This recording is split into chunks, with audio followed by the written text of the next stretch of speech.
Trailblazers and Icons, Celebrating Native American Greats. This journey delves into the rich and vibrant tapestry of Native American history, spotlighting 11 extraordinary individuals. These icons, from leaders and warriors to cultural luminaries, shaped their communities and left a lasting impact on history. They exemplify courage, wisdom, and resilience, navigating challenges to become beacons of heritage and identity. This exploration celebrates their undying spirits and remarkable contributions. Number 1. Geronimo, the legendary Apache resistor. Geronimo, born as Goyakle in June 1829 in what is now New Mexico, became one of the most formidable Apache leaders in American history. His animosity towards Mexico and the United States stemmed from the murder of his family by Mexican soldiers in 1858. This personal tragedy fueled his relentless resistance against both countries' encroachment on Apache lands. Geronimo's mastery of guerrilla warfare tactics enabled him and a small band of followers to evade and battle two nations' military forces for decades. His eventual surrender on September 4, 1886, to General Nelson Miles marked the end of major Native American resistance in the U.S. Southwest. He spent his last years as a prisoner of war, becoming a symbol of Native American resistance and the struggle for independence. Number 2. Chief Joseph, the leader of the Nez Perce flight. Chief Joseph, born Hinmatuyalatkekt in 1840 in the Wallowa Valley, present-day Oregon, emerged as a leader of the Nez Perce tribe during one of the most challenging periods in their history. In 1877, facing relocation by the U.S. government, Chief Joseph led his people on a remarkable 1,170-mile journey towards Canada, intending to find refuge. Despite his peaceful disposition, he was a skilled strategist, evading the pursuing U.S. Army across Oregon, Washington, and Montana. His eventual surrender on October 5, 1877, in Montana's Bear Paw Mountains, just 40 miles from the Canadian border, was marked by his poignant speech expressing his deep sorrow and desire for peace. "I will fight no more forever," he declared, capturing the heartbreak of a leader who had strived to protect his people against overwhelming odds.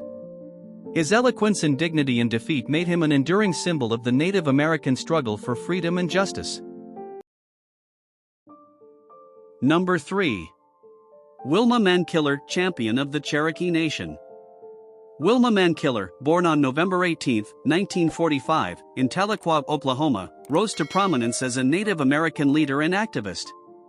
She became the first woman to serve as principal chief of the Cherokee Nation from 1985 to 1995. Her tenure was notable for significant improvements in the areas of healthcare, education, and tribal governance. Mankiller focused on revitalizing the Cherokee community, emphasizing self-help programs and advocating for the sovereignty and rights of indigenous people. Her efforts led to the doubling of her tribe's enrollment, the tripling of employment, and the construction of new health centers and children's programs. Mankiller's legacy as a political leader and a symbol of Native American resilience is profound, having received the Presidential Medal of Freedom in 1998. Number 4. Maria Tallchief, a pioneer in ballet. Born Elizabeth Marie Tallchief on January 24, 1925, in Fairfax, Oklahoma, Maria Tallchief became a groundbreaking figure in American ballet. As a member of the Osage Nation, she broke through racial barriers in the predominantly white world of ballet to become one of its most celebrated stars. Tallchief's illustrious career was marked by her tenure as the first major prima ballerina of the New York City Ballet, where she collaborated with the legendary choreographer George Balanchine. Her performances in The Firebird and The Nutcracker are particularly revered. Her grace, technical precision, and strong presence on stage elevated the standards of American ballet and inspired generations of dancers. Tallchief's contribution to the arts was recognized with a Kennedy Center honor in 1996, solidifying her status as a trailblazer in the world of dance. Number 5.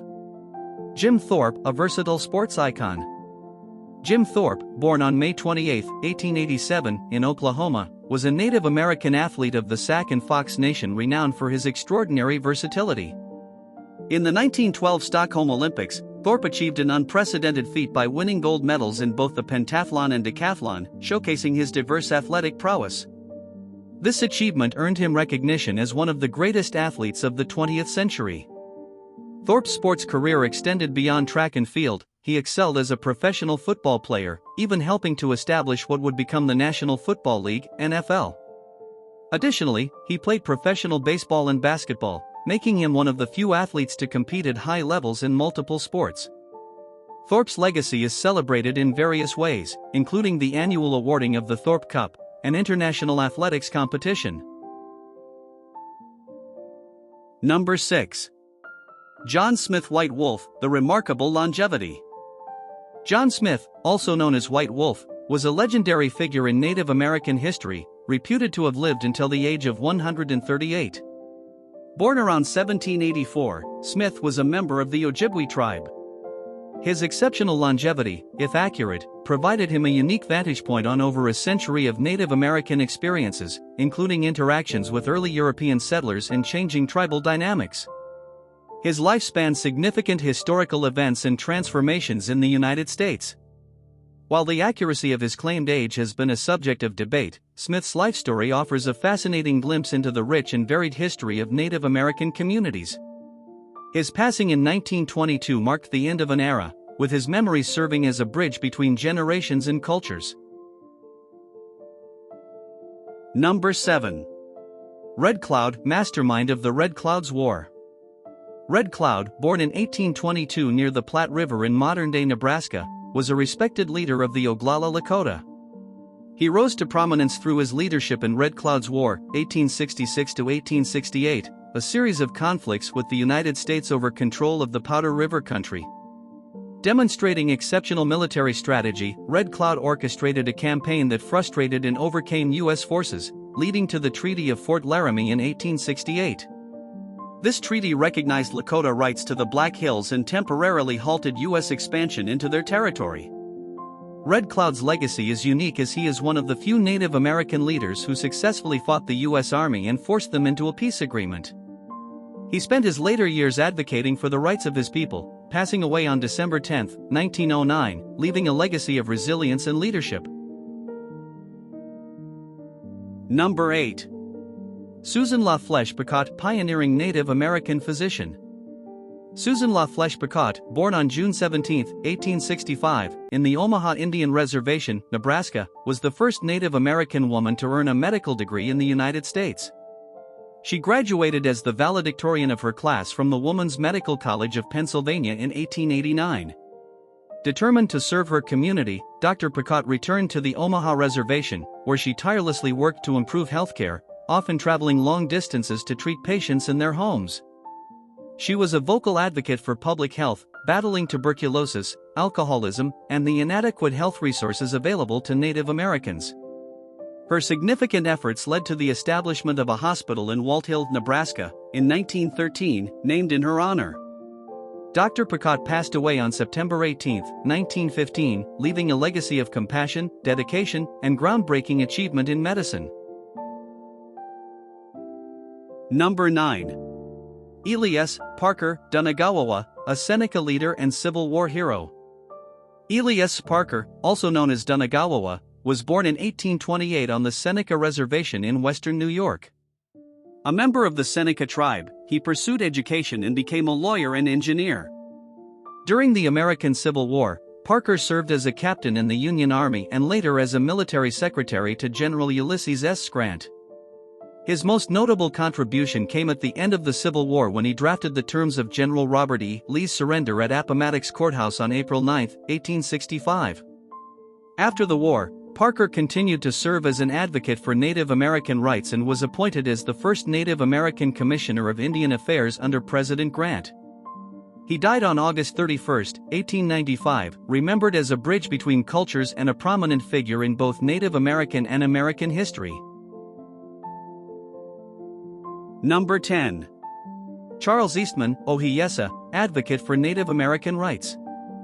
Charles Eastman, born as Ohiesa in 1858 near Redwood Falls, Minnesota, was a Santee Dakota physician and author.